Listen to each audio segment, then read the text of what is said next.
those are extremely difficult things to figure out, especially if you can't see it. And so that blew his mind. And he started to continue to investigate, and he found that there was some incredible mathematical recurrence in all of the measurements that he was taking. And that recurrence, these mathematics that kept on creeping up, were always the same. And he figured out that they were pointing out to the mathematics of a sphere and a tetrahedron embedded in it. And that's why he put that graphic in his paper, saying that if these people were trying to communicate something to us, they were trying to tell us about a sphere and a tetrahedron.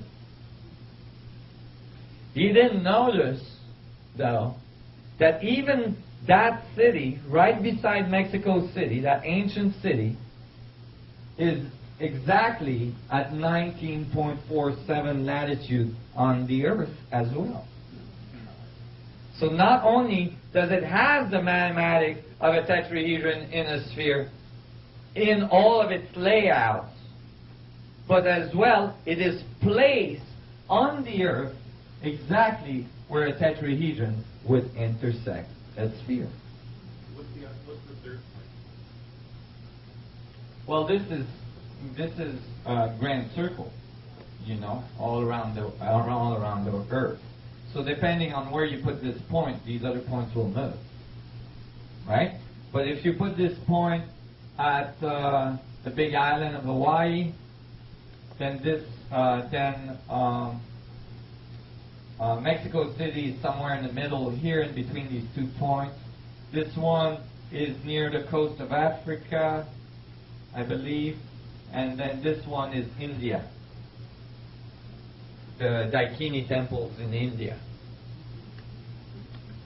And so I was amazed that this engineer had come up with this. And I was confirming, that imagine that there is a fundamental structure to the vacuum, that there is a fundamental structure to reality. You would expect that throughout the ages, we would have come up with it, because it would be inherent in us. It would be oozing out of us. So I thought, maybe they came up with this then. But I knew there was something wrong, because a tetrahedron on its own is not in equilibrium. And I knew the vacuum geometry had to be in perfect equilibrium. So I had to find something else. Well, at the end of his essay, Hugh Holliston Jr. mentioned a very important thing: the isotropic vector metric from Buckminster Fuller. He said that the mathematical constant that he got from his surveying of that ancient city pointed out to the square root of 9/8, which is the mathematical constant for an isotropic vector metric generated by Buckminster Fuller. Bucky thought that this metric was the fundamental mathematical blueprint of the universe. Well, Bucky was quite eccentric. However, many of the things that Bucky came up with were later confirmed. So he's getting more and more acceptance of his work, although he's not around to appreciate it anymore. But the blueprint of the universe, he thought, was the isotropic vector metric. What is this thing? It's 10 tetrahedron on the bottom. This is called a 4-frequency isotropic vector metric. So 10 tetrahedrons on the bottom, 3 in the middle.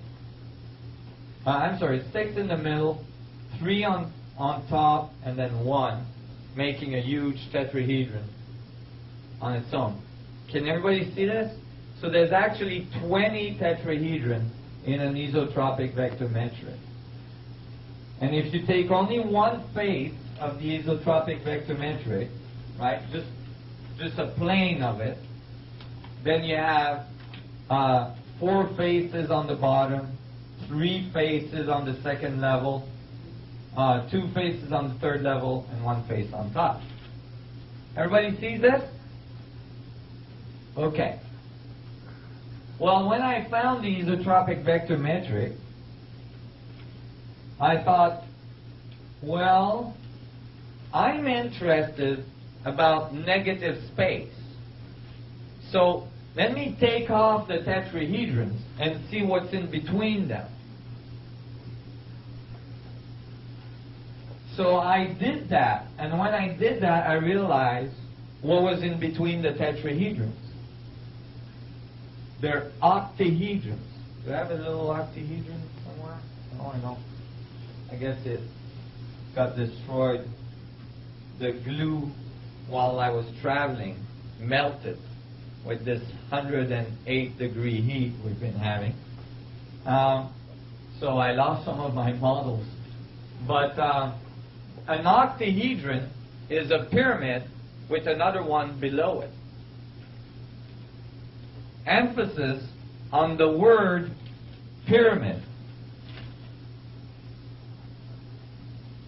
So I was happy to find that the pyramidal geometry was present between the tetrahedrons.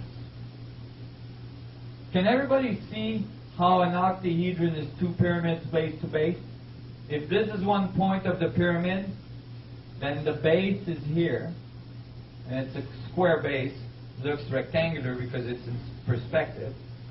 And the other point is here, right? 2 pyramids base to base. There is a bunch of them together, but when I did this, I realized there was something weird. There was something weird in the middle of the metric, because the metric is called isotropic. So you would expect that it would be always in balance, that it would always be in symmetry. But there was this symmetry in the middle. I found 4 reverse tetrahedrons pointing down and rotated 180 degrees. And they didn't belong to the octahedron, and they didn't belong to the tetrahedrons that made up the outside or the metric. So there was a bunch of these, there was 4 of these tetrahedrons completely out of place, creating a symmetry in the middle of symmetry. Now I knew this had to be incomplete, because if this was the fundamental structure of the vacuum, it had to be isotropic and symmetric so that you would have perfect equilibrium. Oh, there's an octahedron. Thank you. Ooh, nice. Q-tips. Thank you. Appreciate. Q-tips with what? Honey? Rubber cement. Rubber cement. Here's an octahedron. And so when, that wouldn't melt as well. Oh, that's good. Because I used to do it with marshmallows, but then people would grab the marshmallows and eat them. And I lose my model. But anyway, so the isotropic vector metric had to be modified. I didn't know how. One thing I was sure of is that the universe is polarized, so that it had to be 2. Okay? Now, if you have a polarized universe, and you have 2 isotropic vector metrics, and they're mirroring each other, you have a problem. Because the 2 mirroring each other, base to base, don't make a sphere.